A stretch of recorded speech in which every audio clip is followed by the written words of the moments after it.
আমাৰ পাকঘৰলৈ সকলোকে স্বাগতম জনাইছোঁ। আজি বহুত গৰম পৰিছে, সেইকাৰণে মই ভাবিলোঁ আজি টেঙেচি টেঙা মাছেৰে বনাওঁ আৰু ভিডিঅ'টো আপোনালোকক দেখুৱাওঁ। এইখিনিত টেঙেচি টেঙা মই ভালদৰে ধুই লৈছোঁ। এতিয়া মই এইখিনি বইল কৰি ল'ম, তাৰপিছত আপোনালোকক দেখুৱাই আছোঁ।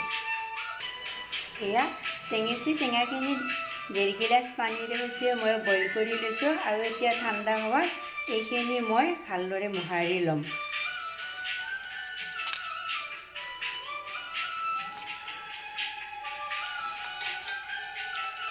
সকলোতো টেঙেচি টেঙাৰ আঞ্জা খায়েই, সকলোৱে বনাবও জানে।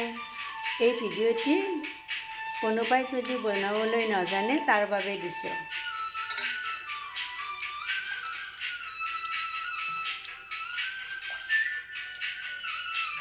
যোনে বনাবলৈ জানে জনাবচোন, মোৰ দৰে বনাইনে। এয়া এইখিনি মই এতিয়া পেলাই দিম, এইখিনিৰে আঞ্জা বনাম। এয়া মই মাছ লৈছোঁ, এয়া জলকীয়া, এয়া সৰিয়হ, হালধি, পাঁচফোৰণ, নিমখ আৰু তেল। এতিয়া কেৰাহীখন পাতি দিছোঁ। কেৰাহী গৰম হোৱাত ইয়াত তেল দিম।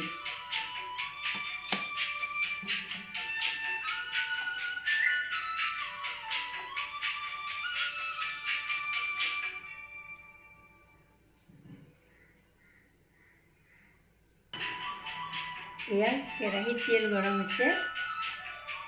এতিয়া মই ইয়াত অলপ সৰিয়হ দিম।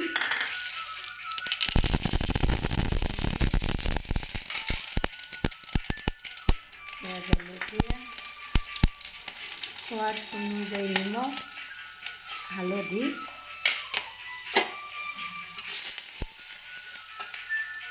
টেঙেচি টেঙাখিনি এতিয়া মই ইয়াত বহাই দিম।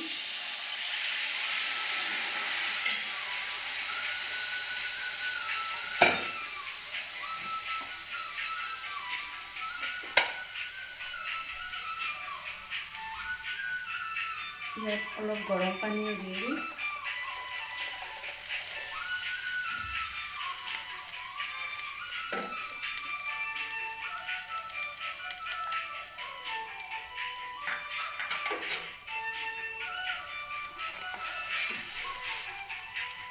এইখিনি এতিয়া ভালদৰে উতলিবলৈ দিম।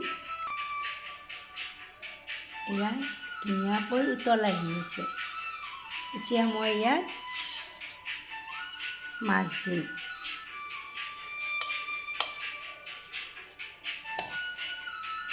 এয়া মাছকেইটি দি ল'লোঁ।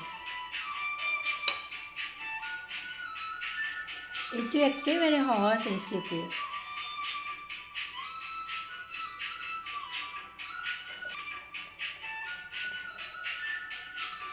এয়া এচামুচ জিৰাৰ গুড়ি দিছোঁ।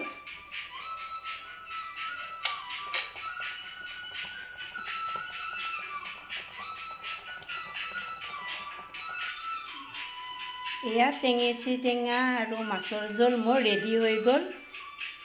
গৰমত আপোনালোকেও খাই চাবচোন, যদি খোৱা নাই। খাই বহুত ভাল লাগে আৰু সোনকালে হোৱা এটা ৰেচিপি, খৰচো কম, সময়ো কম, খায়ো ভাল লাগে। আমাৰ থলুৱা ৰেচিপি এটি মোৰ তৈয়াৰ হৈ গ'ল। ভিডিঅ'টো কেনে পালে চাই জনাবচোন। ভাল লাগিছে যদি লাইক কমেণ্ট কৰিব। আজিৰ ভিডিঅ'টো মোৰ ইমানে। অইন এটা ভিডিঅ'ৰ সৈতে আপোনালোকৰ মাজলৈ আহি আছোঁ। ধন্যবাদ।